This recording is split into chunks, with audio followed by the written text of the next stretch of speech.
We broke along the highway. You can see, I noticed we were getting hot and I pulled over. And I think my fuel pump or a hose broke. I'm glad to see you are back. You saw us dig the holes and then pour the concrete, and now you should expect us to finish the next step, building the RV structure. Well, the saying that says 2 steps forward and 1 step back seems to hold true. We headed back down to Kentucky to start the next step of constructing the RV structure. We left a little early on Saturday morning because we thought we could get there in a good time. Well, it turns out that sometimes you leave early only to find out that you may get delayed from something else, almost as if it wasn't time to go. Ever have those days where you wonder if you were even supposed to get out of bed, or that time where everything seems to go wrong even when they are not connected? That seems to be this day. Emails stopped sending, but the errors were going to spam. Website acts up. The truck was having shifting issues. The truck lights weren't working right. Most of these were mitigated, but while driving on I-75, about 25 miles north of Lexington, I noticed that the power steering acting funny. Then I looked out the rear mirror and saw a haze behind us. Next, I looked back at the gauges and found the truck temperature was way over to the right. Oh no. This is what messed up Julia's car last fall. So we're sitting along I-75. Don't recommend. And I'm watching my husband jog along I-75 to get to the mile marker to tell the towing company. It's a good thing we're only 30 minutes from Lexington, so we're not far from people. Bryce is pretty sure water pump blew, but you already knew that. So we'll see.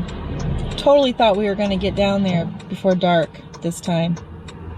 I don't think that's happening. But at least Bryce is getting some physical activity. That's good. I see these kind of vehicles alongside the road, especially semi-trucks in the mountains, but I've never experienced anything like this. I thought that kind of stuff was only for other people. I told Angel something is wrong. We pulled over immediately and shut the truck off. Is that what you're supposed to do? We're in the middle of this trip, just over halfway, and the truck is having a serious issue. Sunday afternoon, 3 p.m., almost evening, and we are stuck on I-75 near Sadieville. What the heck is in Sadieville anyway? It's right near mile marker 141. Sunday was a very nice day. The truck ran great, and we were able to take some other trips. So we're going to show you some other great areas that we went and visited while we experienced all of this. Angel goes through the glove box and gives me some disappointing news.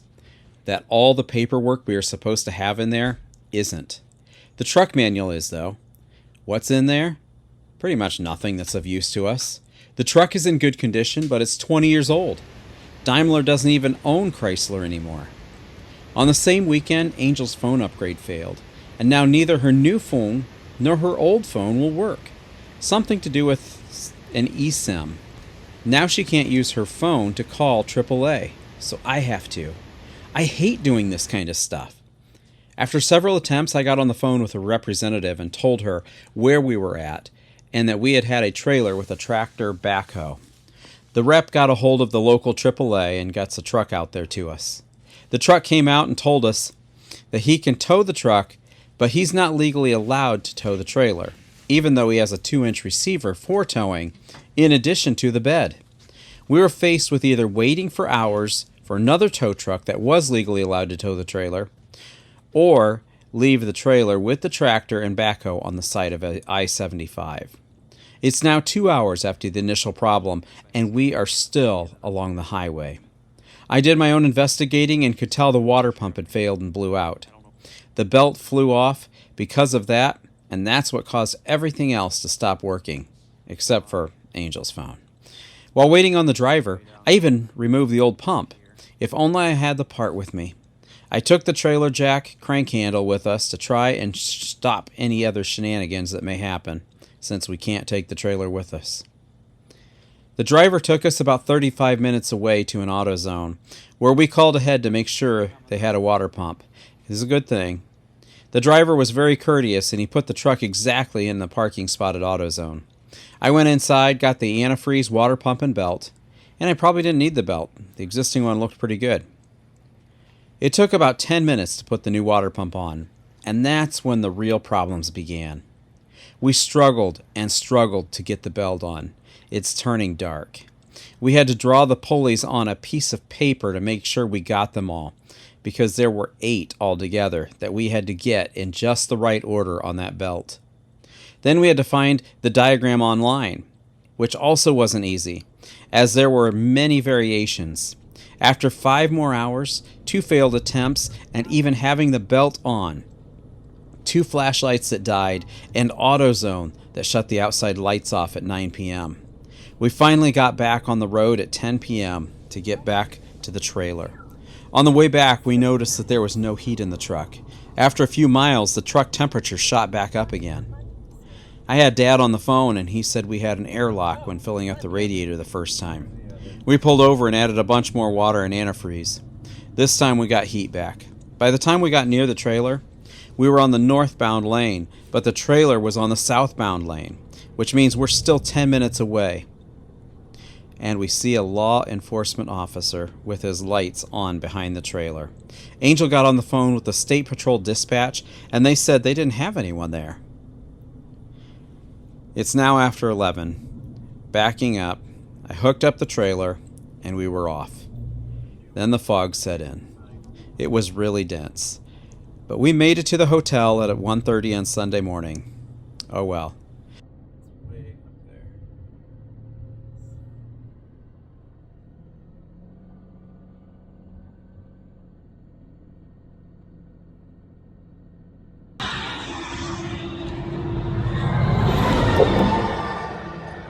Right down here.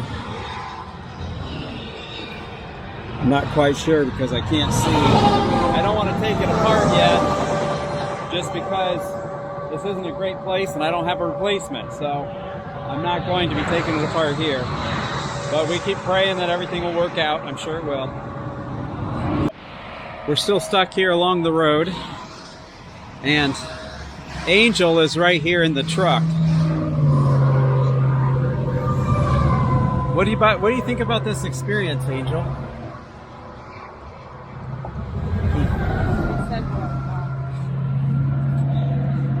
I think that's all she has to say about that. There's my belt.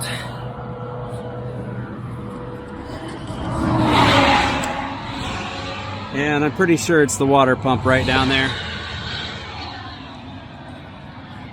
See if we can get this fixed. It's kind of scary though, along I75, as these vehicles go pretty fast. We finally made it. We got to the hotel last night about 1:30 after being stranded along I75 because the water pump burst. I've got to make sure I change that every 100,000 miles, I guess. I'm not sure what schedule. What schedule do you change your water pump at? The water pump itself, I think you could change it in 10 minutes on this truck. Putting the belt back on in the right order is almost insane. There's 8 different pulleys that you have to loop around, including the fan. It's not an electric fan. And this truck is not easy to do that on. Though, after doing it 2 times wrong and the 3rd time right, I think I could do it again, but we never saw how it actually did. The belt was already off. So we weren't able to just take a picture of the routing inside. It was not easy. We actually had to draw it on a piece of paper and then look online, but the pictures online weren't that great. There was quite a few variations of the drawings. If you searched for the 5.9 Cummins, it wasn't good. But it is, we got back on the road. We did overheat one more time. We had an airlock, and we pulled over immediately, shut it off, filled it back up. And this is a really good truck. There is no doubt about it. And I'll tell you, if it wasn't for Angel, both of our hands were completely black. And just, they're still really wrinkled up. Antifreeze is very caustic to your hands. But we got it back on the road, and we just thank the good Lord for getting us here, but it was not easy. I'll give you a hug. Or a kiss. Or a kiss. All right, yes. It's always amazing what you can find in your pockets. Anyway, I do have to thank my dad too. He gave us some good help on the way, over the phone. Anyway, make sure you change your water pump before anything happens. I don't know if that's something you do or if they just go out. Sometimes things happen. Maybe we weren't supposed to come this weekend. I could get angry, but it probably won't stop a water pump from going out in the future. I could just chalk it up to a new experience. Take care, God bless, and have a great day. You looking at the camera? Yeah.